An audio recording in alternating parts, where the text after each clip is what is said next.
Can I make a mobile game in 1 month? To be honest, I don't know.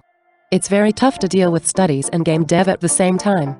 This episode is the second of a series where I'm making a game in a single month. If you haven't watched the first one, link is in the description. Today is Sunday the 15th of September, and after a week of development, my game looks like this. Yeah. A lot of work needs to be done. And I only have 3 weeks left, since I want to release it on Google Play on the 7th of October. Here's my progress in another week of development.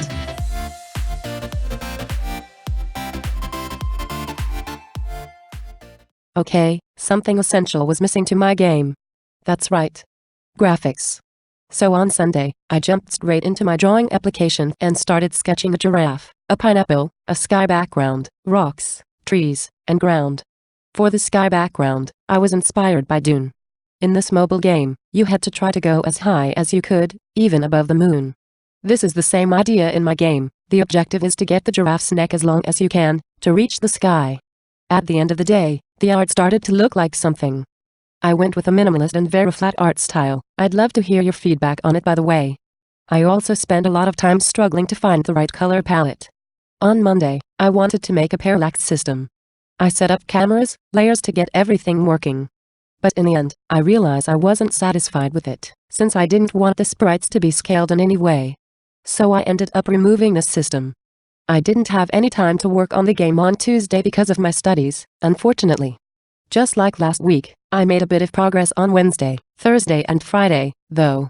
I set up the parallax system the way I wanted to work. I ended up only changing the speed of the objects depending on how far they are supposed to be from the camera, on a virtual z-axis. I drew some more art, as well. I improved the spawning system a lot.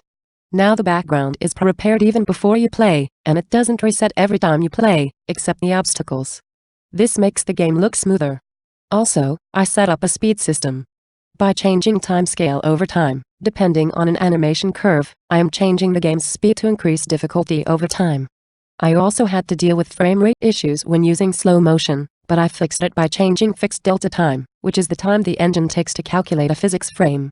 I designed some tree prefabs, with the artwork I had made before. I also made a small trap of an existing level.